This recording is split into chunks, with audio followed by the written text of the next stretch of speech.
Hello, welcome to the TimPix project. This is an Institute for Research in Schools project. It involves having access to all the NASA radiation environment monitoring data from the International Space Station. We got the data, we went through the training, we shared that with the students, and it was amazing. It just suddenly cascaded into these students just diving into big data and finding out some really amazing things. So the way NASA looks after its astronauts, it has very small detector chips from CERN, which are plugged into laptops on the ISS, and it monitors their radiation dose, and these chips give you a visual output which then is stored by NASA to look at changes and if anything big is going on. A TimPix chip is a small chip that detects radiation. It does this by essentially taking a picture of the radiation, so any alpha, beta or gamma particles that hit it will excite electrical components, and then it will open up the chip for 4 seconds or so and take a picture of all the electrical components that are excited and then download that as an almost picture of the radiation. We were told that our school had a Medipix chip which we could use to detect radiation in the same way as a camera would, so we started thinking about experiments we could do with this, and eventually this, after not much success throughout the first few months, we were told about some TimPix data that we had from TimPix being on the space station. We had a 170 megabytes of data, which doesn't sound much for an image or video perhaps, but 170 megabyte Excel document is pretty big. When we analysed it, we recognised the South Atlantic an anomaly, which is basically there was a lot of satellites travelling around the Earth, and they noticed that there was a sort of signal degradation in a specific point, which was identified as South Atlantic. And we were wondering if ground-based levels of radiation were affecting the radiation detected by the satellite. So we looked at Chernobyl, as obviously it's well documented as increased ground level radiation. We looked at Fukushima, and we looked at, as a sort of control place, we looked at Dorchester, our local area. But then we found, investigating the data, there was absolutely no correlation between higher ground-based sources and higher sources on the space station. When we finally got the initial data to disprove our hypothesis, it was kind of like, well, what do we do now? So we sent half of our team into researching what it actually might be, while the others kind of double-checked to make sure that the hypothesis was wrong. It gave us a chance to see how real scientists look at real scientific problems. It gave us an insight into how the scientific community works. When we went to the Principia Mission conference in Portsmouth, we actually got the chance to meet TimPix, which is quite inciting. He's a really engaging person. He's really Down to earth guy. Really. Down to earth. Doesn't really. You're a bit awestruck, weren't you? What? You're a bit awestruck. I was a little bit awestruck, yeah. And at the outset, when they began doing this, they had no idea that two of them would eventually meet TimPix, that they'd get selected to go to the Big Bang competition in Birmingham. It was all a leap of faith. They started on this with no expectations, and they've ended up having extraordinary life-changing experiences as a result. Once you give them those little seeds and they start picking them, then they start asking questions, they become more confident, and that's when you can step back and it really is student research. I would definitely encourage teachers to be involved with it. I think that there's a lot of help, so Mike Grocott has been somebody who's offered some support. I think that the time hasn't been too exhaustive for us as teachers, and I think the students benefit enormously. The process that they've gone through has actually enhanced them, because they've been able to present to people, they've overcome confidence, they've learned to work with other people, and certainly teachers do tend to see a growth in their what used to be called key skills of the communication, problem solving, and that's invaluable. And once they understood what this data had in it and what they could do, and even some of them needed a bit of help with it with using Excel. But we kind of got through that, and everyone worked together. Within, I would say, 2-3 sessions after school, suddenly they were away and just delving into this data and again just discovering fantastic things about our Earth and the interaction with radiation from space.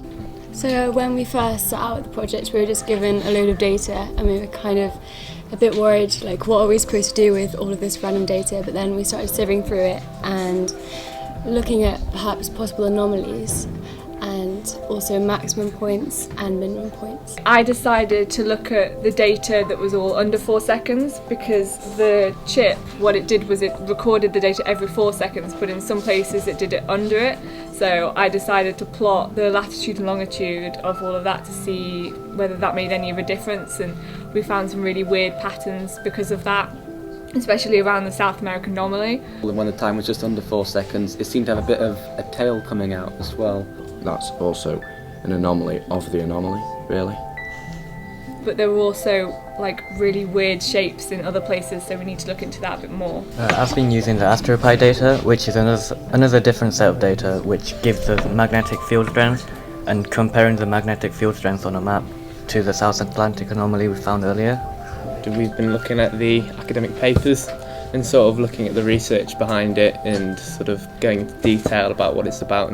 We were given the original data, but then we wanted to look a bit further, so we asked us for these root files that we've been unpacking using Linux and the root software. I was looking at possible causes of the radiation, so I was looking at gamma ray bursts and how often they occur and how they could possibly affect the data. What we did when we started was there was so much data we didn't really know what to do with it, so we just started looking for anomalies, looking for patterns, and that was when we noticed these 0 points of data. So for every month we extracted all the pieces of data that had 0 radiation and plotted them on a map to see where they were.